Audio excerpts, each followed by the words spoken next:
ស្ដេចប្រជុំនេះតានេះហ៎ដើរលេងអត់បានភ្លៀងអត់អស់ចិត្តព្រោះជាតិមកចាក់សាបបៃដងនៅកែលឹកនេះគឺថាមានតាំងពីដើមផងអង្គុយផងឈរផងជាកញ្ចាមុនទៅនឹងនិយាយពីថាសบายអចាំតាក់ស៊ីរាប់ម៉ោងក៏ញញឹមជីមកអស់1ម៉ោងកន្លះចុះមកជីឡានក្រដើម្បីតទៅលើភ្នំផ្លូវវិញនិយាយពីស្អាតដូចក្នុងរឿងគ្រាន់ថាវាដូចតង់ខអត់កើតទេគឺថារហទៅចាក់ចោះទៅដល់ភ្លៀងកំពុងតែកយកូនទៅសភាពយ៉ាងស្អាតចាភ្លៀងមកវូមេឃឡើងសក្បោះហ្មងណាបាក់ទឹកចិត្តភ្លាមបដ ព្រោះមេឃនេះបើចាំវារាំងដល់ការរាំងទេកលែកមកមើលមនុស្សវិញឲ្យដូចឆ្កែធាក់ទឹកដើមជោគបដ មានតែសម្រាប់ចិត្តភ្លាមថាទៅចាក់សាហ្នឹងទាំងភ្លៀងអត់តែយើងត្រូវតែរកទិញឆាត់រកទិញអាវភ្លៀងឲ្យពាក់ទៅព្រោះអត់ងាយជីមកឯណោះនេះនៅកូរ៉េពីមកកន្លែងទៅមកកន្លែងដើរលេងគេនឹងគឺឆ្ងាយទៅហាភ្លៀងខ្ញុំទិញហ្នឹង3រៀលអាឆាត់តូចមិញគឺ10រៀលអានៅក្រុមនេះវាអត់មានអាឆាត់ថ្លាដល់ពេលខ្ញុំឡើងទៅច្រនលើបានឃើញគេលក់ខ្ញុំស្ដាយដែរហ្នឹងហាក់អាវភ្លៀងគេនេះខ្ញុំវិចមកខ្មែរវិញធ្វើជាអនុសាសន៍មកជ្រោយចាស់លុយហើយចាមានបោះចោលឯងខ្ញុំទៅសារហ្មងអត់ជ្រាបពេកហើយស្រួលពេកតែមួយថ្ងៃដល់វាភ្លៀងនឹងខ្ញុំខាត់កម្រោកដើរលេងអស់ជាច្រើនកន្លែងបើមិនយើងតូតុំទៅតាមវាណាដល់គ្នានឹងកាន់តែខាតទៀតអញ្ចឹងយើងត្រូវតែប្រហោតតមកទៀតគឺយើងដើរទៅរកសោ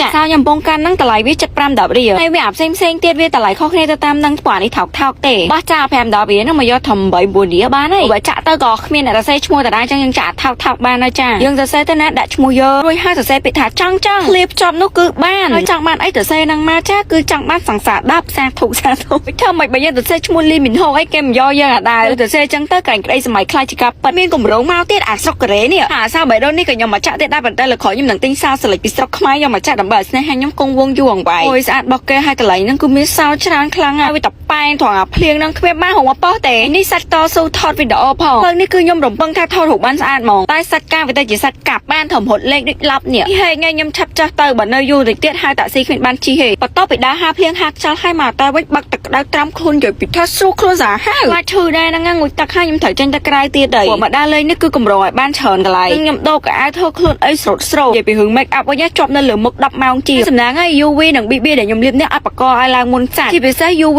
SN ហ្នឹងគឺជួយការពារកម្ដៅថ្ងៃបានល្អធ្វើមុខខ្ញុំខ្មៅជាងមុនហើយក៏មានបញ្ហាឡើងជាប់ឡើងអីដែរបន្ទាប់ពីអ្នកទាំងអស់គ្នាលុបមុខហើយគឺយើងលាបជាមួយនឹង UV SN ហ្នឹងមកហើយមិនសាច់លើគេសម្បត្តិដល់ជាតិទឹកពេលលាបចូលមុខយើងហើយគឺធ្វើឲ្យមុខយើងកាន់តែមានសំណើមការពារកម្ដៅថ្ងៃបានហើយការពារពី UVA UVB អត់ធ្វើឲ្យមុខអ្នកនេះខូចទៀតតង់ទី2គឺខ្ញុំលាបជាមួយនឹង BB cream BB របស់លុយសេរីគឺសាច់ម្សៅស្ដាមមែនតើអ្នកគាត់ចូលចិត្ត make up បែបស្រាលគឺដឹងទៅស្រឡាញ់ហើយចាំពេលមកពីដើរលេងវិញគឺយើងលាប night cream ជួយការពារមុខយើងអត់ឲ្យឡើងមុនឡើងអីស្អាតរហូតពេលល្ងាចនេះអត់បានទៅណាដែររកឲ្យញ៉ាំនៅផ្សារទំនើបក៏ដើរជួបសង្សារ selfie មួយទៅពេលមកដល់តែវិញគឺខ្ញុំត្រូវទៅលាបមុខឲ្យស្អាតជាមួយនឹងលុយសេរី foam ណាស់តែដល់នេះលាបមុខបានស្អាតអត់ធ្វើឲ្យអ្នកទាំងនេះស្ទះរនញើសហើយក៏អត់ងាយឡើងមុនដែរហើយជាមួយនឹង foam នេះជួយឲ្យមុខអ្នកនេះកាន់តែភ្លឺលាងតែមកទៅ10ថ្ងៃអីមុខអ្នកនេះចាប់ផ្ដើមសម foam នេះអត់ធ្វើឲ្យស្ងួតស្បែកទេលាងមុខឲ្យត្រជាក់មុខទៅហាមុនពេលចូលគេគឺខ្ញុំមានលាបអីទេពេលខ្លះអត់បិទម៉ាស់ផងលាបតែសេរ៉ូមដើម្បីផ្ដល់សំណើជួយឲ្យការសិកាស្បែករបស់យើងកាន់តែរឹងមាំប៉ុណ្ណឹងទៅហើយអ្នកនេះអាចលាប night cream បាន